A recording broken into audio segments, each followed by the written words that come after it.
There's been a lot of talk about the Los Angeles Lakers this offseason, but there's one player in particular that I even find myself guilty for, and I apologize to you guys, because even me, someone who covers the Lakers, is failing to talk about Rui Hachimura, who started for this team last season, and a guy who's going to play a big impact role on your Los Angeles Lakers. Welcome to the Lakers Digest. My name is Hunter Pitcoff, where we cover everything surrounding your Los Angeles Lakers. So please subscribe to the YouTube channel if you haven't already. Join the family as we will be breaking down the Lakers and giving you all the updates you need to know entering this season. And you think it's September, it's a slow month for basketball. It has not been a slow month for the Lakers. In fact, training camp starts on October 1st, guys, and the first preseason games begin on October 4th. So we are just right around the corner. So we're going to talk about a player who, ever since I've been here with the channel, I've not even talked about, and that is Rui Hachimura, and if he is ready for a breakout season this year. And I wanted to ask you guys, too, because I have my own personal opinions, but I want to hear from you guys also what you think about Rui Hachimura. So we put out this poll earlier about the expectations for Rui Hachimura, and 69% of you guys voted that he will thrive in JJ Redick's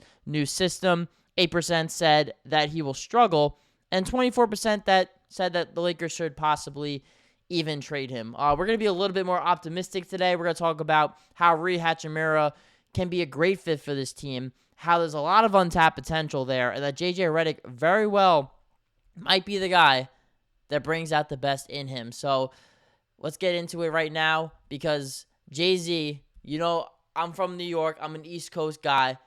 Jay-Z once said, men lie, women lie, numbers don't. And I'm telling you right now, these numbers are not going to lie to you. Shout out to the Lakers Instagram for putting these out.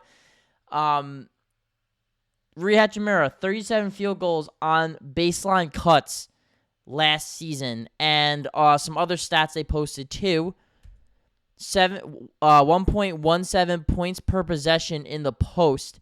And then on top of that, they also posted that the Lakers went 26-13 when Rui Hachimura was in the starting lineup. And that was a big point of contention last season, right? Because we know LeBron James and Anthony Davis, they're going to start. It was figured that Austin Reaves was going to start, and they even said that D'Angelo Russell was going to start. So that left that three position, the small forward position. Who is going to be that guy? And it was presumed to be Jared Vanderbilt to start the year. It was not because of injuries, and he never really just fully came back in the lineup. It was Taurean Prince for a while. We saw Cam Reddish playing in the starting lineup, but then Rui Hachimura really established himself and proved to be such a great offensive fit for this team. And just to show you the numbers this past season for Rui Hachimura, as of course, as always, guys, I always have the wrong graphics. Here was his stats throughout the totality of the games he played last season. 13.5 points per game, but look at the shooting numbers. That is what I'm looking at, guys, for how Rui Hachimura and just how great he was for the Lakers. Nearly 54% from the field and 42+% from three. So this is a guy who came into the NBA really as a mid-range specialist, and his ability to create in the post, play more of an inside-out game rather than outside-in game. But when he came to the Los Angeles Lakers from the Washington Wizards, I don't know if it's because the Wizards suck and they don't develop players. I know Rui Hachimura was going through some mental health struggles, and it's great to see that he has overcome those, and now he's in a great place mentally. That is translated onto the basketball court, and as much slack as we give Rob Pelinka, and look, I am sometimes guilty of this as well. One thing he did get right was seeing the potential in Rui Hachimura, and he fully believed that he was going to be successful in Los Angeles, and we've seen him have some of his best basketball ever played right here in LA for the Lakers, and offensively has proven to be an amazing fit next to LeBron James and Anthony Davis due to the fact that he's become a real legit three-level scorer for the Lakers, and a guy that they have depended on in the playoffs, such as in series against the Memphis Grizzlies, where he was really the X factor that no one expected, and in the Western Conference Finals in 2023 against Denver, where he also played really well. I know he didn't play as good this year in the playoffs. I get that. But, again, 26-13. When the Lakers really turned their season around, the two guys that really turned their own personal seasons around was Rui Hachimura and D'Angelo Russell. And so inserting Rui back into the starting lineup really proved to be a positive thing, as the Lakers statistically were one of the best offenses in the NBA the second half of the year after being one of the worst offensive teams in the NBA the first half of the season. I mean, we all remember how horrible it was watching the Lakers with Taurean Prince and Cam Reddish in the lineup and trying to create something out of quite literally nothing. And so, of course, Rui Hachimura is back with the team. It's a very similar roster, but the real big difference, of course, is the head coach in JJ Redick. And what will be different? What will JJ Redick do to make the life easier for Rui Hachimura? What type of plans does he have to unlock some more potential? Because Rui Hachimura, again for you guys, I believe it says say here in this graphic, he is only, of course, he's only 26 years old, so he'll be 27 as the season turns next year. So, oh my God. And this is what JJ Redick said at the introductory press conference when he was officially named the head coach of the Lakers. And when he says him, guys, of course, he's talking about Rui Hachimura.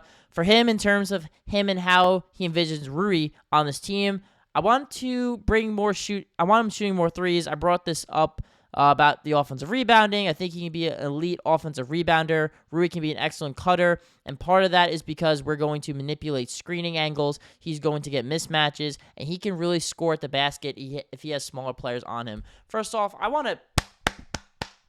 just want to shout out JJ Redick, because I know he's never been a head coach before outside of coaching his son Knox in AAU games, but one thing he is saying here, and us Laker fans know, is he's talking that talk. He's watching the Laker games, and he's analyzing, and he's actually not just saying coach speech. He's quite literally telling us, this is how we're going to utilize Rui Hachimura, and letting the fans know there is a plan in place for Rui.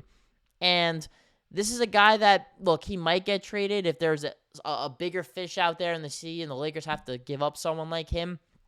But JJ Redick took this job knowing and assuming that Rui Hachimura is going to be on the team, and he clearly has a plan in place for Rui. Shooting more threes, if we want to go back to that stat graphic again for you guys, like I said here, shooting over 42% from three. But look at the bottom right of your screen here. Only 34% of his shots were three-point shots. That is a number that needs to go up. If you were shooting that well from three, and I think Rui Hachimura shot close to 45% the second half of the season, you need to be shooting that damn ball more, period. Part of that might be Rui because, again, he's not always been a great shooter. This is something that he has developed in his game, and therefore he might not really be used to doing that.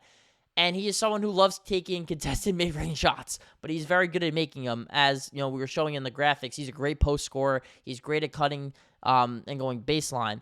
So also look, too, if you look at Rui's rebounding numbers, I mean, only averaging 4 rebounds a game in about... we don't have the minutes per game here, but he's definitely someone who's going to be averaging upwards of 30 minutes a game, especially if he's a starter for the Lakers. So that's a number I do need to see go up because Rui Hachimura is big. He's a legitimate forward in today's league. I know that there's a lot of players that like to play small, and they play up in position. Rui Hachimura, he's a forward. He's going to back you down. He is aggressive attacking the basket, something that he's become really much better at as a Laker is ball handling and going downhill rather than just settling for jumpers and playing with his back towards the basket, although he's still good at those. So I think JJ Redick, his ability to realize that Rui needs to be a better offensive rebounder and having more of answers on this team to how to fix their rebounding issues, because the Lakers were one of the worst offensive rebounding teams in the entire NBA last season.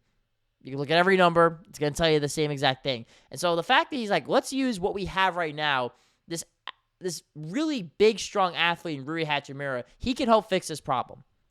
And so hopefully Rui's coachable. I mean, seeing his development here in Los Angeles the last 1.5 seasons, it seems like he is. And so this is somebody who JJ Redick has a clear future for, and he's going to, if it works and Rui puts in the work and gets better, and JJ puts him in those positions, not only is he going to shoot more threes, assuming he shoots it at the same volume and percentage, he's going to shoot more threes, He's going to make more threes by default. And on top of that, he's going to be used as an offensive rebounder and a guy who's a cutter. And we saw how good Rui Hachimura was on the baseline as the Lakers graphics were showing you there on their Instagram account. So Rui Hachimura very well might be in for a breakout season for the Lakers. And the fact that they don't have any or a whole lot of new players coming into the team, that means that kind of by default, he's going to have to be a better player, and they're going to have to figure out answers on this roster to fix some of the problems that they have. But the fact that JJ Redick has answers to those problems is a very positive sign for the Lakers. So again, guys, I personally think Rui Hachimura is going to have a great season for the Lakers.